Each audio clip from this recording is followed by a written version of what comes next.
സൂചി കുത്തുവതിന്നുമെന്നവകാശമീ ധരണി തലേ.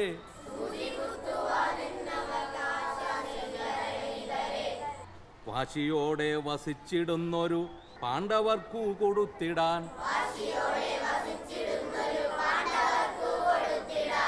സൂചി കുത്തുവതിന്നുമെന്നവകാശമീ ധരണി തലേ.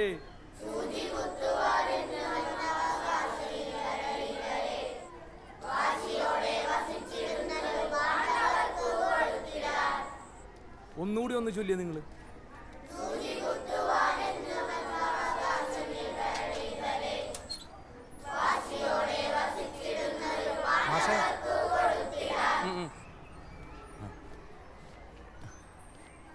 നമസ്കാരം മാഷേ.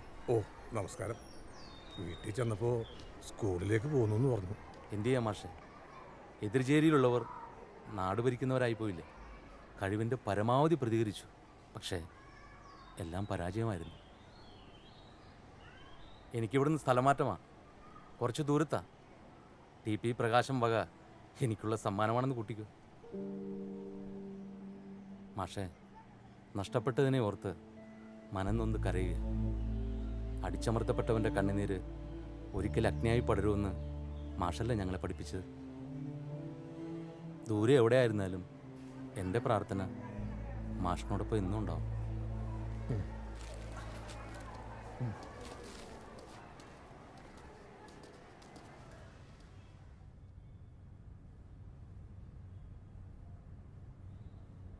വളരെ കോംപ്ലിക്കേറ്റഡ് ആയിട്ടുള്ള ഒരു കേസാണ് ജൂതമാഷ ഇത്.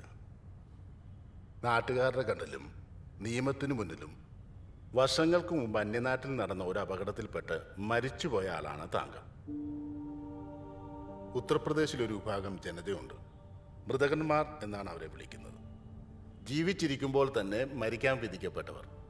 കൃഷിഭൂമി ജന്മിമാർക്ക് തട്ടിയെടുക്കാൻ വേണ്ടി സാധാരണക്കാരായ കൃഷിക്കാരെയാണ് ഇവർ മൃതകന്മാരാക്കുന്നത്.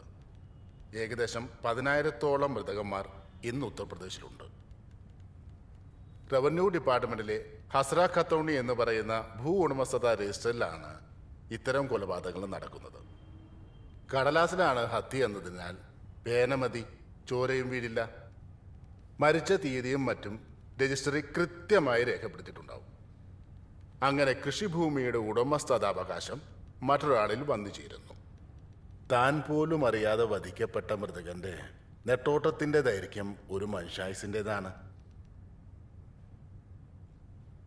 ഇപ്പോഴത്തെ താങ്കളുടെ അവസ്ഥ വെച്ച് നോക്കിയാൽ മൃതകന്മാരിൽ നിന്നും ഒട്ടും വ്യത്യസ്തമല്ല. തോൽക്കൂന്ന് ഉറപ്പായിട്ടുള്ളൊരു കേസിന്റെ വക്കാലത്ത് ഏറ്റെടുക്കുക എന്നത് ഒരു വക്കീലിനെ സംബന്ധിച്ചിടത്തോളം ആത്മഹത്യക്ക് തുല്യമാണ് മാഷേ. അല്ല ബാബു, നാളത്തെ ലിസ്റ്റ് കേസിന്റെ ഫയലിംഗ് എടുത്തോളൂ. അപ്പോ ശരി.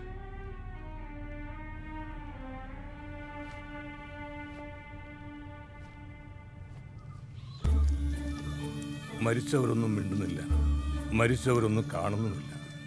ഒന്നും മിണ്ടാത്തവനോ ഒന്നും കാണാത്തവനോ മരിച്ചും പോകുന്നു. പ്രാണരക്ഷാർത്ഥം ഇവിടെ ചേക്കേറിയ ദേശാടന കിളികൾ ശപിക്കപ്പെട്ട ഒന്നിനു മാത്രം ഇവിടെ ഉപേക്ഷിച്ചുകൊണ്ട് പറന്നകന്നു. ഇതിനിടയിൽ മാളാക്കായലിലൂടെ ഒരുപാട് വെള്ളമൊഴുകിപ്പോയി. നിന്നിരുന്ന സ്മാരകങ്ങളിൽ പലതും മണ്ണോട് മണ്ണടിഞ്ഞു. പ്രകൃതിയോട് മല്ലടിച്ചു നിന്ന സ്മാരകങ്ങളിൽ പലതിനും മാളയിലെ മനുഷ്യരോട് ചെറുത്തു നിൽക്കാൻ കെൽപ്പില്ലായിരുന്നു. അവരതിനെ പൊളിച്ചു മാറ്റി, അവയ്ക്കുമേൽ പുതിയവ പടുത്തുയർത്തി. ലോകത്തുള്ള എല്ലാ യഹൂദന്മാരുടെയും അലച്ചിൽ അവസാനിച്ചപ്പോഴും ഇലിയാഹു ജൂതന്റെ മകന്റെ അലച്ചിൽ മാത്രം ഇന്നും തുടരുകയാണ്.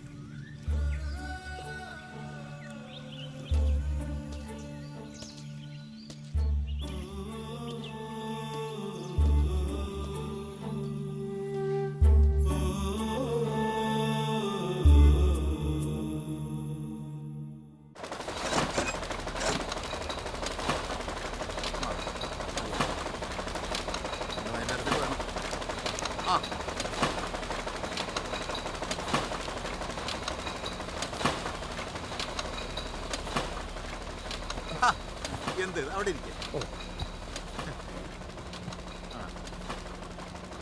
ജൂതരെ, നിങ്ങൾ എഴുതിയ പുസ്തകം ഞാൻ വായിച്ചു. അതിഗംഭീരം, പ്രൗഢോജ്വലം, അതിനേക്കാൾ ഉപരി വിജ്ഞാനപ്രദവും. ഇത് എഴുതാൻ വേണ്ടി താങ്കൾ അനുഭവിച്ച യാതനയെയും അർപ്പണത്തെയും എത്ര അഭിനന്ദിച്ചാലും മതിയാവില്ല. ഒരു കാലഘട്ടത്തിൽ നിന്നും മറ്റൊരു കാലഘട്ടത്തിലേക്കുള്ള പ്രയാണത്തിന് താങ്കൾ ഉപയോഗിച്ച നിറഭേദങ്ങളുണ്ടല്ലോ, അതിമനോഹരമായിരിക്കുന്നു. ഒറ്റ വാക്കിൽ പറഞ്ഞാൽ എ മാജിക്കൽ റിയലിസം. ഇത് വെറും ഒരു പുസ്തകമല്ല, ഉത്ഖനനം ചെയ്തെടുത്ത ചരിത്രമാണ്. നാളത്തെ തലമുറ അറിഞ്ഞിരിക്കേണ്ട ഇന്നലെയുടെ ചരിത്രം. എൻ്റെ അഭിപ്രായത്തിൽ ഈ പുസ്തകം വായിക്കാൻ ആകാംക്ഷ കാണിക്കുക ഒരുപക്ഷെ ജൂത സമൂഹമായിരിക്കും. അവരാണെങ്കിൽ ഇസ്രായേലിലേക്ക് പോയി. പിന്നെ ഇവിടെ ശേഷിക്കുന്നത് ഒറ്റയും തെറ്റൊക്കെ ആയിട്ട് വിരലിലുണ്ടാവുന്ന കുറച്ച് പേര്. അവർക്ക് വേണ്ടി എങ്ങനെയാണ് അച്ഛൻ നിരത്തിയ കാശ് പോലും കിട്ടില്ല മാഷെ.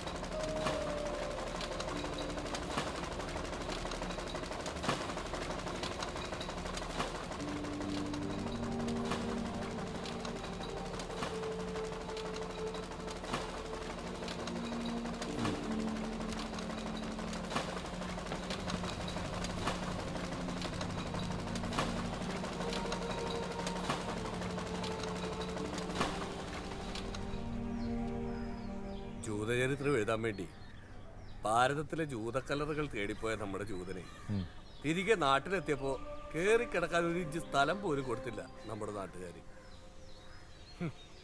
ഇസാഖിനറിയാമോ, മാളയിലെ ആദ്യത്തെ MA കാരനാണ്. കൊച്ചിയിലെ ഏതോ കോളേജിൽ അധ്യാപകനായിട്ട് ജോലി കിട്ടിയതാ. കോളേജിൽ നിനക്ക് മേലെ മറ്റധികാരികളുണ്ടാവും, അവർക്ക് കീഴിൽ ജോലി ചെയ്യാനല്ല നിന്നിതുവരെ പഠിപ്പിച്ചത് എന്ന അമ്മയുടെ വാശിക്ക് മുമ്പിൽ വഴങ്ങി ആ ജോലി ഉപേക്ഷിക്കേണ്ടി വന്നു യൂതന്. അത് ഞങ്ങളുടെ ഇടയിൽ ഒരു എഴുതപ്പെടാത്ത നിയമമാണ്. ഒന്നുകിൽ ജോലി ചെയ്യുന്ന സ്ഥാപനത്തിൽ ഒന്നാമത്, അതല്ലെങ്കിൽ ചെറുതാണെങ്കിലും സ്വന്തമായിട്ട് എന്തെങ്കിലും ഒരു ബിസിനസ്. വേണേനീകോ എന്നൊക്കെ പറയാം. അല്ല സാറേ, ഈ ജൂതന്മാരുടെ ചരിത്രം എഴുതാൻ അദ്ദേഹം എന്തിനാ ജൂതക്കല്ലറുകൾ തേടിപ്പോയത്? ഭ്രാന്ത്, മുഴുത്ത ഭ്രാന്ത്. തലയ്ക്ക് ബോധമുള്ളവരാരെങ്കിലും ചത്ത് മണ്ണോട് മണ്ണായവരോട് ചരിത്രം ചോദിക്കാൻ പോവോ? ആൾക്കാരെന്തൊക്കെ പറഞ്ഞാലും ജൂതൻ നല്ലൊരു മനുഷ്യനായിരുന്നു. മാളയിൽ എത്ര പേരാണെന്നറിയാമോ ജൂതന്റെ കാരുണ്യം കൊണ്ട് പഠിച്ച് രക്ഷപ്പെട്ടേക്കണത്. എന്തിന് ഇവിടത്തെ MLA TP പ്രകാശം പോലും ജൂതന്റെ സഹായമില്ലായിരുന്നെങ്കിലേ എന്നെ പട്ടിണി കിടന്ന് ചത്തുപോയാനായിരുന്നു. പറഞ്ഞിട്ടെന്താ കാര്യം, വിധി അല്ലാണ്ട് പറയാൻ. സാറേ, ആ ആളെത്തിയ കേറി വാ മാഷെ. മാഷ ഇത് ഇസഹാക്ക്. നമസ്കാരം. ഇസഹാക്കിന്റെ മുത്തച്ഛന്റെ അണ്ടർതിയ. അപ്പൊ മാഷ കല്ലറയൊന്ന് കാണിച്ചു കൊടുക്കണം. വാ, ഞാനറിയട്ടെ. താങ്ക്സ്. ആയിക്കോട്ടെ.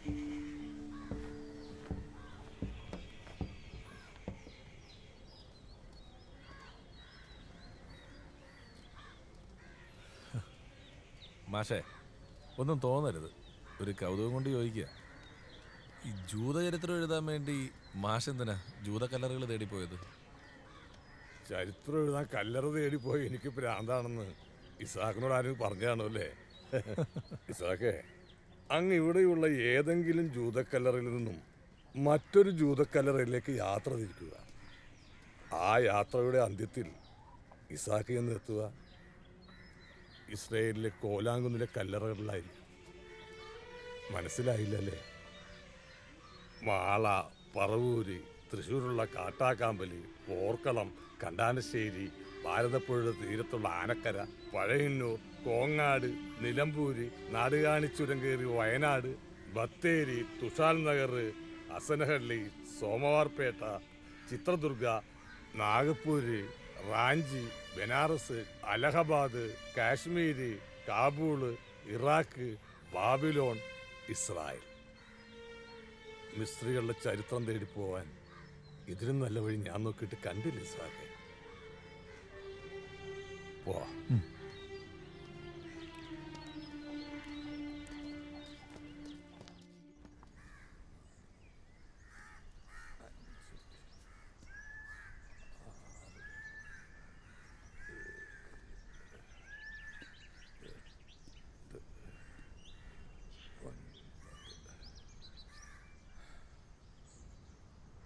ഇവിടെയാ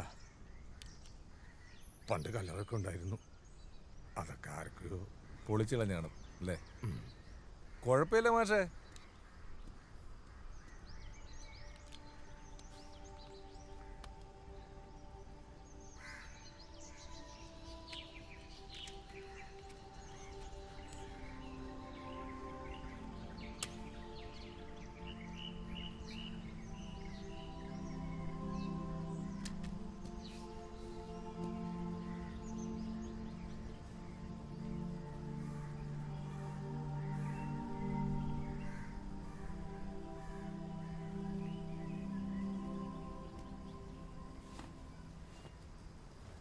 അവിടെ ചെന്ന മുത്തച്ഛൻ്റെ കല്ലറ കണ്ടു എന്ന് ഞാൻ അവരോട് പറയുള്ളൂ.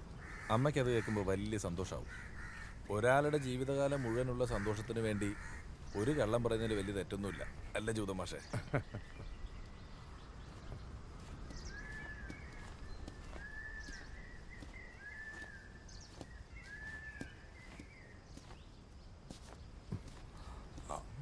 അതെ, ഞാൻ ഇസാക്കിനോട് സഹായം ചോദിച്ച വിഷമം തോന്നരുത്. എന്താ ജൂതം മാഷേ ഇത്? ഞങ്ങളുടെ എല്ലാ ശേഷിപ്പുകളുടെയും കാവൽക്കാരനായി മാഷ് ഇപ്പോഴും ഇവിടെ തന്നെ നിൽക്കുക. എന്നെ ഒരു അന്യനെ കാണണ്ട. എന്താ വേണ്ടത് പറ. പണ്ട് ഇവിടുന്ന് ഇസ്രയേലിലേക്ക് പോയവരുടെ കൂട്ടത്തിൽ എൻ്റെ അമ്മയും പെങ്ങളുണ്ടായിരുന്നു. അറിയാം, സിനഗോഗിൻ്റെ മാനേജർ എന്നോടെല്ലാം പറഞ്ഞിരുന്നു. ഓരോ ദിവസവും കടവിൽ ബോട്ടെടുക്കുമ്പോൾ വന്നിറങ്ങുന്നവരുടെ കൂട്ടത്തിൽ അവരുണ്ടാവണമെന്ന പ്രാർത്ഥനയോടെ ഞാൻ നോക്കിയിരിക്കാറുണ്ടായിരുന്നു. പക്ഷെ അവരെ മാത്രം ഞാൻ കണ്ടില്ല. അവിടെ ചെന്ന് ഇസാക്ക് അവരെക്കുറിച്ചൊന്ന് അന്വേഷിക്കണം. ഉമ്മാച്ചിയെ കണ്ടാ പറയണം, ഉമ്മാച്ചിയുടെ മോനിവിടെ ജീവിച്ചിരിപ്പുണ്ടെന്ന്.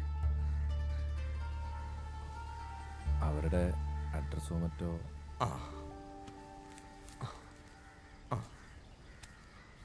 താഴെ എഴുതിയിരിക്കുന്നത് ഇവിടുത്തെ പാപ്പിയുടെ വീട്ടിലെ നമ്പറാണ്.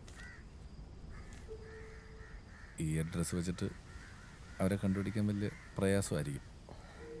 ഇവിടുന്ന് കുടിയേറി പാർത്തവരുടെ അസോസിയേഷനൊക്കെ ഉണ്ട് അവിടെ.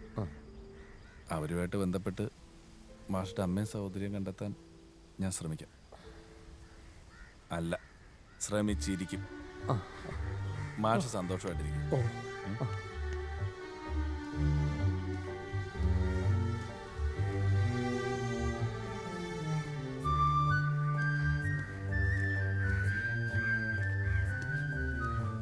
പോവാം.